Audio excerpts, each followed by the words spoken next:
Tak kenal maka tak sayang. Kuy, kenalan biar sayang. Hola, nama gue Hendra. Saat ini gue berumur 25 tahun. Dan gue seorang koki di sebuah restoran masakan Timur Tengah di luar negeri. By the way, cerita ini berawal pas gue masih berada di Indonesia. Tepatnya sih di Bali. Waktu itu umur gue masih 20 tahun. Lagi puyeng-puyengnya hidup mikirin tugas kampus. Oh iya, gue kuliah di sebuah perguruan tinggi pariwisata yang berada di Jimbaran, Bali. Bisa dibilang hidup gue itu aneh. Gue tuh punya banyak temen, tapi kalau urusan cewek gak ada satu pun yang mau deket. Perasaan ketek gue ngebawa-bawa amat kok. Maaf guys, bau ternyata.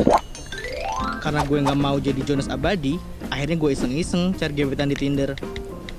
Swipe, tahu-tahu ada yang match. Nggak sia-sia deh gue masang foto mangkuk kucing ke tangga. Kan mayan, biar dikira penyuka kucing gitu. Soalnya selama ini yang gue tahu cewek-cewek selalu suka kucing. Dengan tekad yang bulat, sebulat tok. Nyaris keceplosan. Maaf. Terus gue beraniin diri buat chat dia duluan.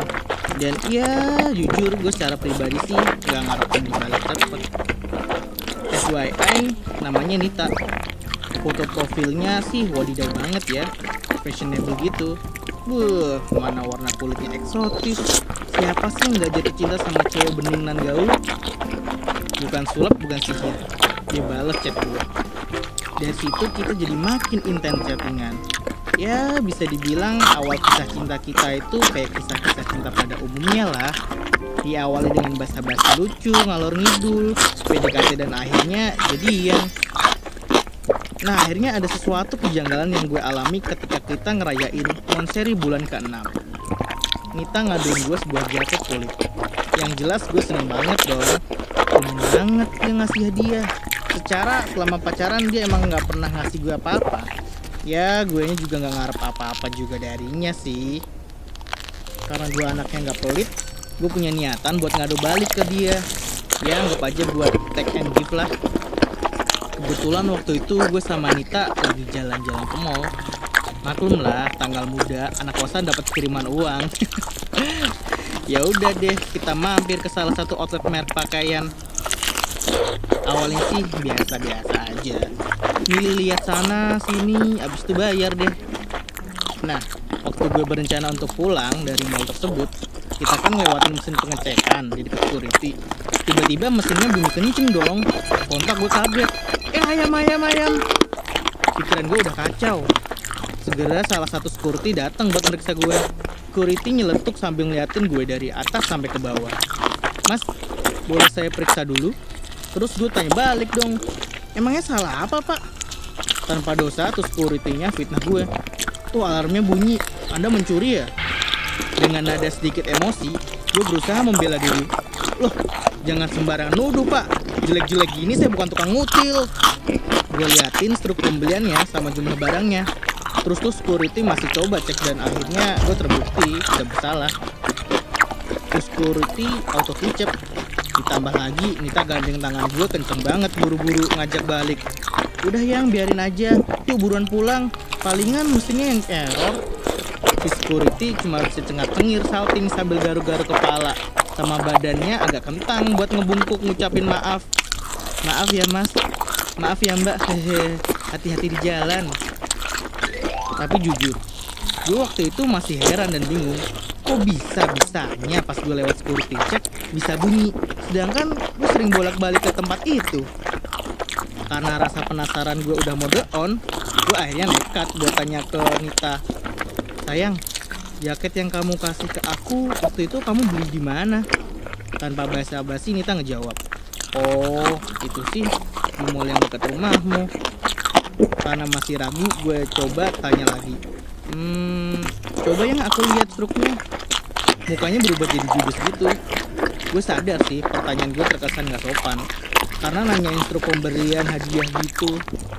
Nita yang awalnya enggan menjawab mendadak berdiri dari sofa. Terus ngejawab, udah aku buang struknya. Kok cuma struk ini? Dengan pikiran positif, gue berpikir mungkin bener. Buat apa juga struk disimpan? Ntar yang ada malah menu-menu dompet doang. keesokan harinya ada waktu di mana kita ngedate dan jalan-jalan ke sebuah mall gitu. Kita mampirlah ke sebuah toko fashion. Maklum, mumpung si dompet masih tebel, jadi kita usahain menipis. Kita milih beberapa baju yang dia suka. Terus dia cobain di fitting room. Terus dia unjukin ke gue apakah pakaiannya cocok di dianya apa enggak. Setelah 30 menitan kita milih pakaian, akhirnya gue bergegas ke kasir buat bayar. Dengan wajah tersenyum lebar, Nita ngajak gue buru-buru cabut dari itu tempat. Sesampainya di rumah dia, kita bergegas mengganti pakaian dan diliatin ke gue. Gue yang terpesona cuma bisa berkata, alik, cocok kok yang pakaiannya sama kamu. Abis itu dia ke kamar lagi buat ganti pakaian yang lainnya. Nah pas balik di hadapan gue kok pakaiannya kayak asing gitu. Apa gue yang lupa? Nita masih lenggak-lenggok sambil nanyain, gimana yang? Cihuy ora beb? Cihuy kan? Jiwa detektif gue aktif kembali. Gue cecer dia dengan pertanyaan tak terduga. Loh yang, itu pakaiannya kok beda sama yang kamu bawa ke kasir ya? Perasaan tadi kamu beli yang lain deh. Dan tanpa disadari gue memulai perang dunia ketiga. Dia masang muka marah dan melempar vas bunga di dekatnya. Perang!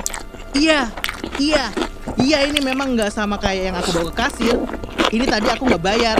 Langsung aku masukin ke tas. Puas lu? Langsung gue jawab, yang itu kan sama aja nyuri loh. Kok kamu nggak bilang ke aku? Aku kan bisa bayar juga daripada kamu buat sesuatu yang nggak baik kayak gini. Terus dia ngebentak dong. Emang kamu udah banyak uang? Gak usah sok munafik lah. Yang sekarang kita ambil, nanti kalau kita punya uang kita bayarlah lebihannya ke mereka. Di saat itu gue udah ngerasa ilfil sama dia. Fix, ini mah cinta salah alamat. Alamat dosa. Hingga hari terus berganti, hal yang sama tetap masih terulang. Nggak terasa hubungan kita berjalan lebih dari setahun. Dan ada momen dimana rasa ilfil gue udah nggak ketulungan. Hari itu adalah hari dimana Nita berulang tahun. Doi sih ngerencanain buat acara dan ngundang temen-temen gitu. Jadi entah gimana caranya dia ngajakin gue untuk pergi ke sebuah supermarket buat melancarkan aksi menguntit barang yang bakal dia gunain dalam acara ulang tahunnya. Gue sih nolak ya karena udah saking ilfilnya gitu. Dan gue udah ngerasain banget kalau apa yang gue lakuin selama ini itu udah gak bener, karena selalu ngebiarin Nita beraksi. Tapi gak tahu kenapa yang namanya perasaan itu gak pernah bisa ditipu. Kalau udah sayang gimana sih? Akhirnya dengan kebodohan cinta buta ini, gue iyain permintaan si Nita. Hingga akhirnya apa yang kita lakuin itu hampir ketahuan oleh pemilik toko. Sontak kami melakukan jurus-jurus gitu supaya nggak ketangkep. Dan entah setan apa yang mensupport, kita bisa lolos gitu aja dari masalah ini.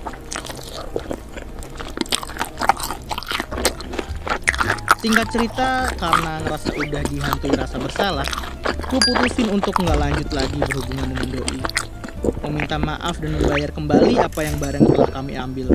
Dan di saat itu gue mendapat pengalaman bahwa sebelum memulai sebuah hubungan dengan seseorang, hendaklah kita untuk mengetahui pribadi dari calon pasangan tersebut. Jangan karena dibutakan cinta, kita langsung terburu-buru dalam memulai sebuah hubungan.